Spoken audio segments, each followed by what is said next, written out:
Well, there you go. Some thoughts there. Joining us now to talk about this is the psychologist Corinne Sweet and the journalist Morag Cuddeford-Jones, both mothers as well. Morning, both. Thanks very much for joining us. Morning. Let's just sort of set out the stall, Morag. Where are you on the kissing and cuddling of grandparents? I definitely think they should. You know, grandparents wait all year for a visit. The one thing they're owed is a bit of a kiss and a snog. And I know it's a bit scary for small children going up. You know, grandparents look different. They behave differently. They're not used to their mum, you know, doing things differently. So, but, you know, they've waited a long time and they don't get as many kisses and cuddles as us mums and dads do. So I think it's a small sacrifice to make, don't you think? So, Corinne, when you hear people saying children should be given, if you be asked if they're comfortable with that, is that the right way to go about doing that? I'm afraid I would agree with that, because I think if children are secure in their relationship with their parents or their carers, that's good attachment. The word is attachment. You know, it means that they feel safe, they feel trust, they know where they are. They meet strangers they haven't seen for a long time, and I'm afraid a lot of grandparents are sort of strangers. In my family particularly, that's true. And so the child is a bit wary, and I think the grandparents need to just give a little time. I mean, a little hug is fine, but I think just give it time, give the child some choice.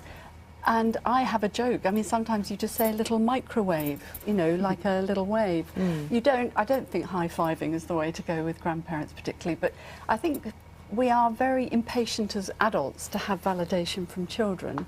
And I think sometimes you just need to get to know each other a bit and warm up, and then the child will spontaneously. This all comes because Lucy Emerson, she's from the Sex Education Forum, talks about, she says, a high five, blowing a kiss or wave puts the child in control and helps them to make decisions. What she seems to be talking about is forcing a child to, you know, be affectionate towards someone that they may not feel comfortable with. I would agree, because sometimes if you haven't seen your grandparents because they're miles away, my daughter said she thought all grandparents live a long way away because that's how it is.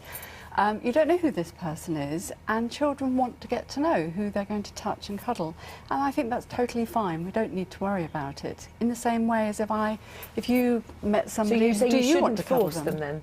No, I wouldn't, no. Right. Why would we? Why would you want to? Just because you're a relative. You don't have that instant magnetic Velcro. It just isn't necessarily there. I think when we're talking about forcing is a really strong word, and often I have to persuade my children to do it, sometimes with a little bit of bribery, because they grow self-conscious. I have a 5-year-old and a 9-year-old, and the 5-year-old's still very much in that huggy kiss. He'll kiss anything that moves, and the 9-year-old is getting very aware of his space. And no, I don't want to kiss Granny. I don't do kissing. And I have to say to him, okay, there was an interesting thing in that research that said the child's values and how their opinion is valued. So I ask him and say, why don't you want to kiss Granny? Oh, because she's a bit funny and she doesn't say the right things. She's 101, she's not going to be saying the right things. But equally, children need empathy. They need to know that other people have needs, and Granny hasn't had a hug for a long time, and she really craves that little child giving her a hug. So that's part of my teaching him to understand that other people may... You don't have to do everything you really, really don't want to.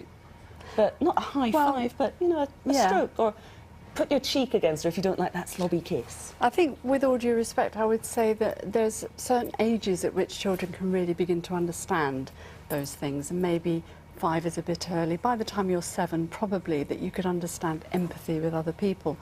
But I think when a child is feeling shy and they're doing this, I wouldn't coerce them in any way. I would just give it time. And of course, the issue isn't just about grandparents, is it, actually, as well? It's about other relatives as well, and the wider family circle, isn't it? Yeah, I think when the stranger they are, the less keen I am to say to my child, oh, come on, it's not fair. Granny, yes. A close auntie, my sister, my husband's brother, yes. But second cousins they haven't seen for 5 years. We have a bunch of French family who are all over the 2-3 kisses and the very demonstrative.